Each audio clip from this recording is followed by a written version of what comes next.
Oi, you know what time it is? You're tuned in listening to Dry That Aussie Metal Guy. Make sure to hit that like and subscribe button so you don't miss any of his content when it drops. And remember, stay brutal, you mad dogs. Roof.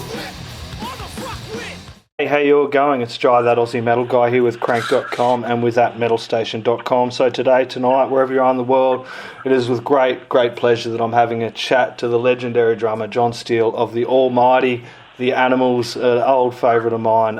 Absolute pleasure to have a chat to you, John. You're about to do your farewell tour here in Australia as well, and you're celebrating the 60th anniversary of The Animals as well. Yeah, wow. A lot of stuff going on.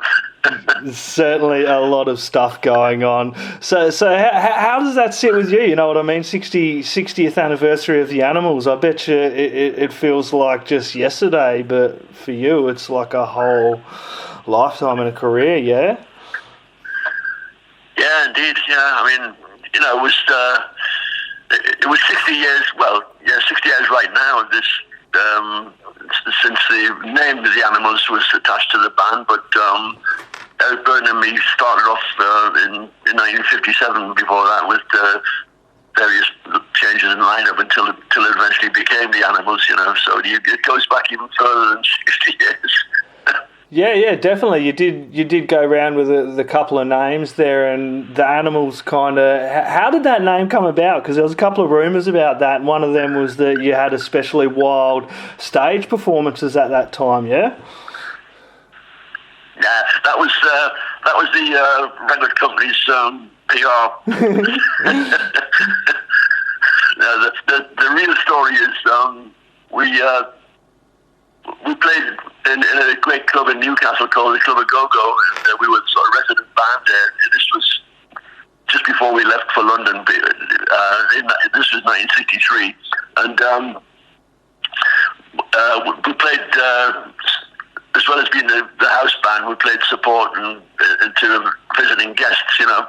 And there was a great band came to play called Graham Bond Organisation. I don't know if you've ever heard of him, but he was a hell of a good musician, and he had a band with Ginger Baker on drums and Jack Bruce on bass. It was a really great rhythm and blues outfit. And anyway, Graham, he sat in with us when we played the closing spot on the night, and he said, you know, you guys should get to London. This was 63 when the Beatles were already breaking down doors. And he arranged with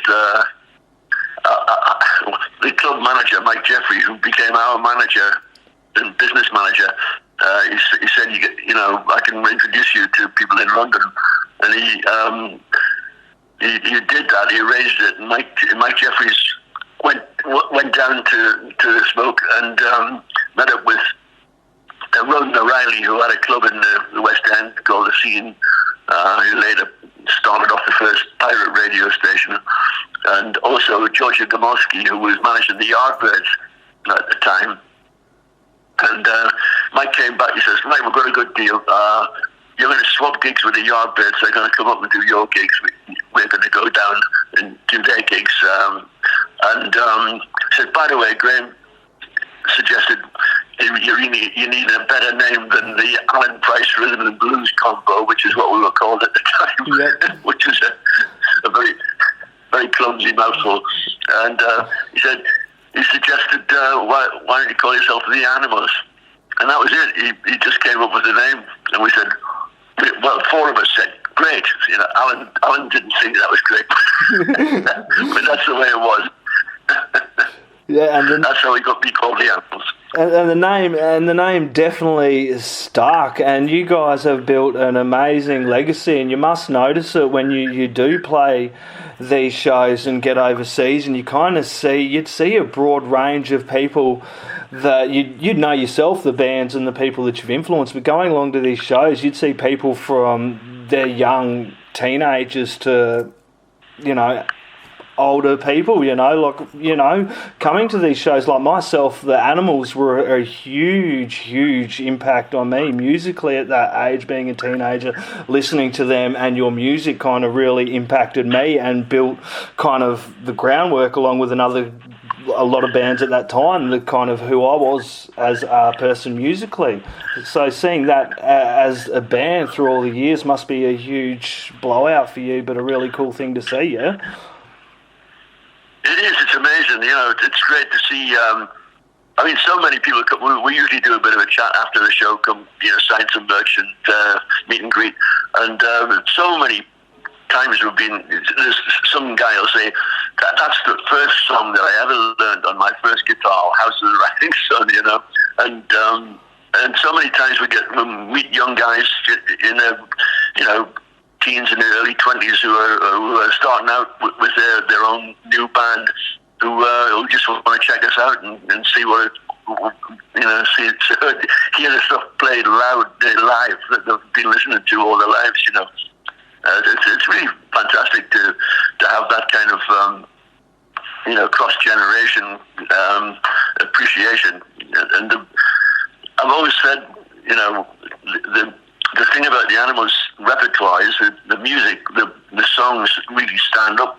They kind of they have a connection with every generation. Yep. Because people know the words, sing along when they come to see us live, and it's a really good thing. Well, it's timeless. Like the songs have as much meaning then, when you were making them as today. You could put any of these tracks in there and they still resonate and can have an impact and the same kind of meaning as when you made them back then. Did you know when you were making these tracks that you were onto something special, or? I didn't think. We never had a plan, Yep. But it just we seem to have had a good ear for what's a strong song, and there are strong songs. They stand up, as you say.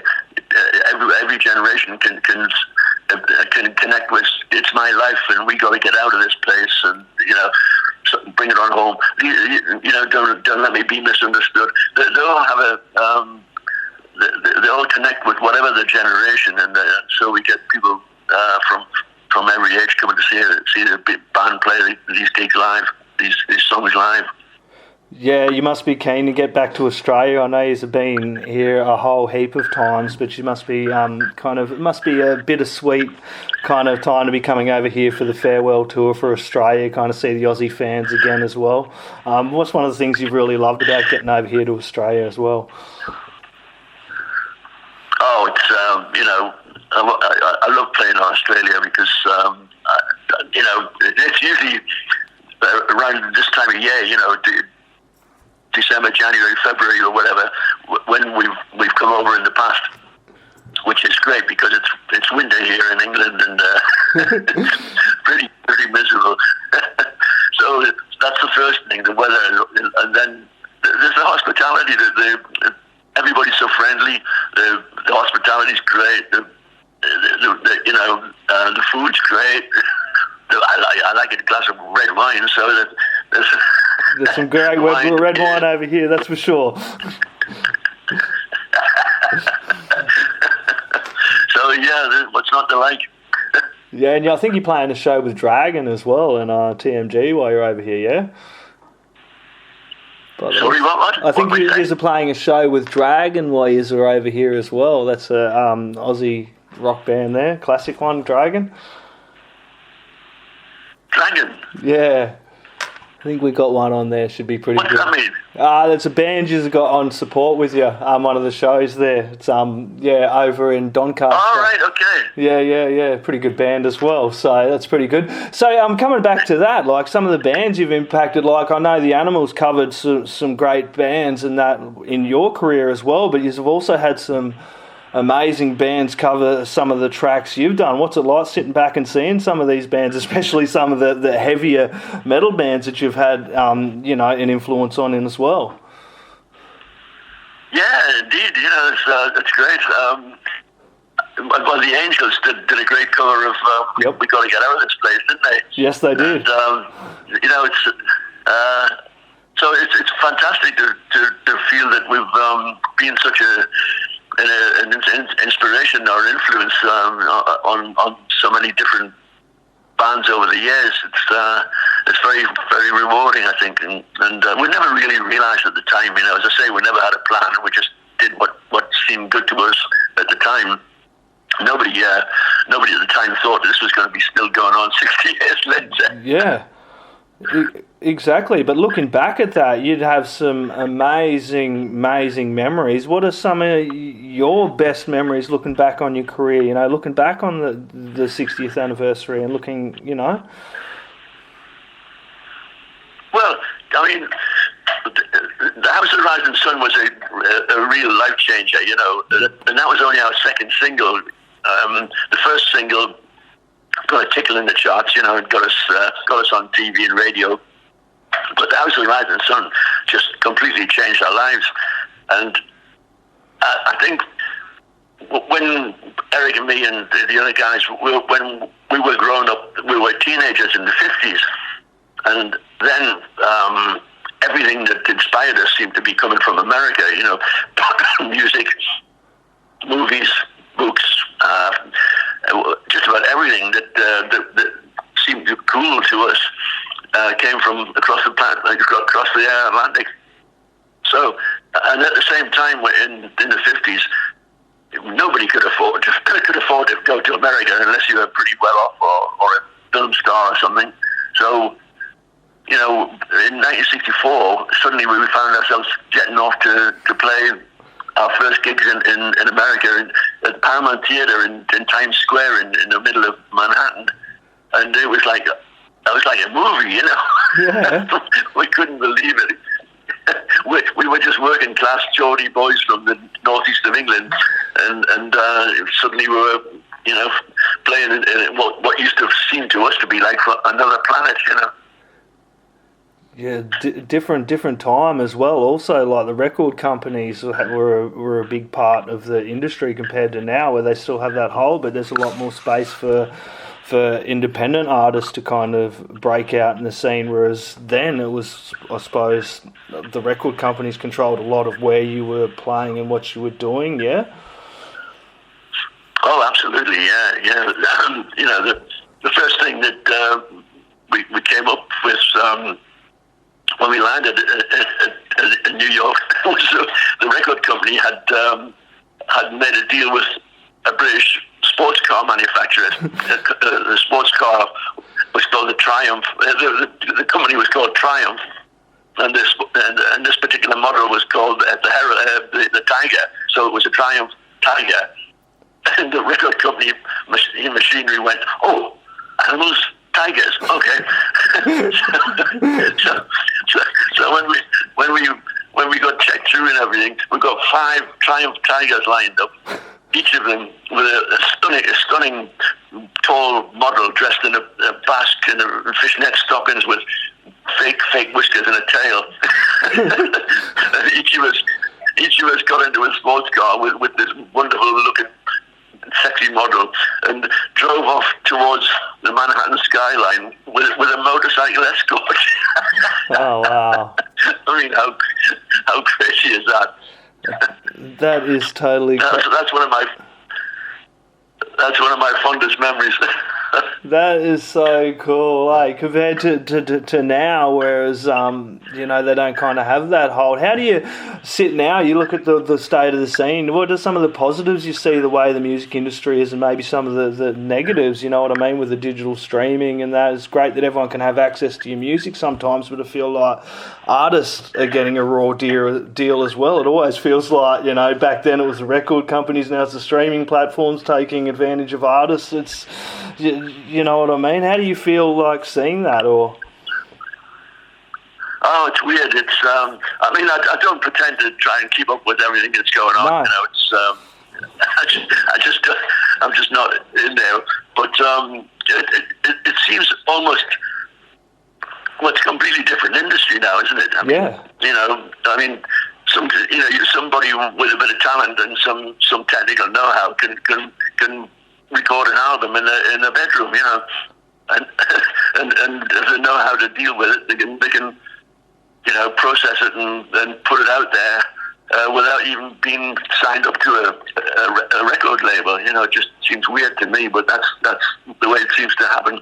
Yeah, you guys would have had some fun if you were around now, for sure. Yeah, it's a different world. It most certainly is a different world. So you have had a massive, massive career with the Animals, and I know this is probably going to be really hard to kind of wind up for you and pick kind of 3 tracks that have kind of really meant the most to you with your career. I know it's kind of chucking it on you, but are you able to do that for me at all? Oh, well, I mean, obviously, as I said before, the House of the Rising Sun was a life changer. You know, and I'm still really proud of that. And I never get bored playing it because it's such a good song. You know, obviously we got to get out of this place.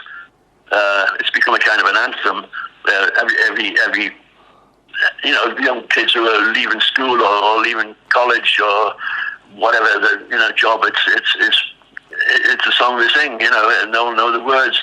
So, and it's got a lot of history to it, you know. And Bruce Springsteen went on tour a few years ago, and every night he played, he sort of strummed "We Got to Get Out of This Place" and said, you know, every song I've ever written it's right there. So. That's a great thing, and the other song that seems to resonate with audiences most, the one that always gets a round of applause when we announce it, is "Don't Let Me Be Misunderstood." Yeah. For whatever reason, it just connects with people. So I mean, there's 3 songs that are very, very strong and have stayed strong for 60 years and they still stand up. You know. Oh, they definitely still do stand up, and probably 3 of my favourite tracks as well. Look, John, this has been an absolute pleasure. I can't wait to see you when you get down under, as a lot of Aussie fans are hanging to see the Animals again, and, you know, send their best to you. John, thank you so very much. Do you have any last words, shout-outs, thank yous, or anything else you'd like to add in there, my friend? Thanks a lot, Jay. It's been great. Nice talking to you, and looking forward to getting over there and having a good time. No worries. Thank you very much. You have a lovely evening. Thank you very much, John. Thank you, Jay. Bye-bye for now. Bye. Thank you. Bye-bye for now. Bye. Thank you. Oi, you're tuned in to Dry That Aussie Metal Guy, so make sure to hit that like and subscribe button so you don't miss any of his sick content. And remember, stay brutal, you legend.